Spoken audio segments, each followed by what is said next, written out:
시청자 여러분 안녕하십니까? 2월 23일 법률방송 로투데이 시작합니다. 오늘의 첫 소식입니다. 법무부의 민변 소속 변호사들에 대한 황당한 징계 착수. 얼마 전 법률방송이 단독 보도한 바 있는데요. 오늘 국회에서 열린 사법개혁특별위원회 첫 전체 회의에서 이 문제가 도마 위에 올랐습니다. 박상기 법무부 장관은 고개를 숙였고 변호사 징계제도 자체에 대한 개선을 검토하겠다고 밝혔습니다. 현장을 장한지 기자가 취재했습니다. 지난 8일 법률방송 단독 보도입니다. 법률방송이 단독 입수한 박근혜 정부 시절 고 김영한 민정수석이 작성한 비망록입니다. 2014년 9월 6일 작성된 메모에는 이런 내용이 나옵니다. 장경욱 변호사 철저 고발건 조사, 변호사 정지, 법무부 징계 이런 단어들이 나열돼 있습니다. 그리고 한 달 뒤인 10월 26일 작성된 메모입니다. 민변 변호사 징계 추진 현황 보고요라고 돼 있습니다. 시국 사건이나 세월호 등과 관련 박근혜 정부 당시 정권에 밑보인 민변 변호사들에 대해 청와대와 법무부, 검찰이 징계를 추진했다는 내용입니다. 해프닝으로 끝나는 듯했던 이 사건은 그러나 지난 2일 법무부가 민변 변호사 3명에게 징계위원회 개최 통보서를 보내며 다시 불거졌습니다.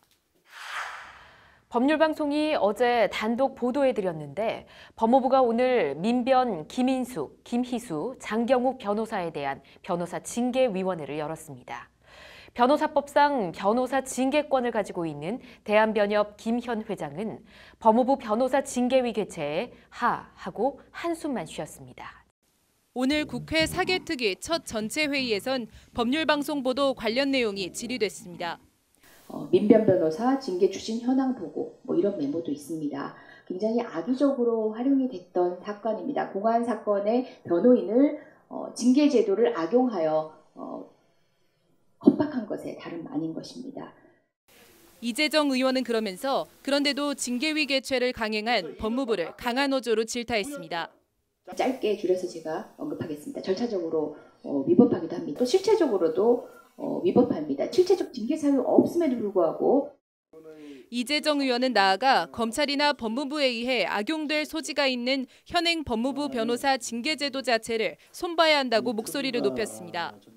징계제도 자체의 문제점에 대해서 아직도 이제 명확하게 문제인식을 가지고 있지 못한 것처럼 보입니다. 징계제도에 대해서도 한번 이제 고민을 해볼 필요가 있다는 생각입니다. 박상기 법무부 장관은 관련 보고를 받았다며 징계제도 자체를 검토해보겠다고 몸을 낮췄습니다.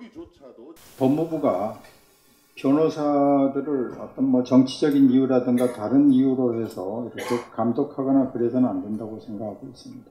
그런데 징계제도 자체를 다시 한번 검토를 해보겠습니다. 악용되지 않도록 그렇게 하겠고요.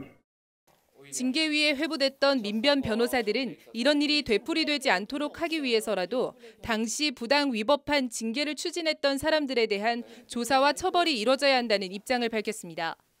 정권의 하수인이 돼서 이런 절차를 진행한 김기춘, 당시에 서울지검, 그다음 법무부, 해당 검사들 그 사람들에 대한 감사와 처벌이 뒤따라야 된다고 생각해요. 황당한 징계에 착수했다가 모양새만 잔뜩 구기게 된 법무부. 변호사 징계제도 자체를 검토하겠다고 밝힌 법무부가 어떤 조치를 내놓을지 주목됩니다.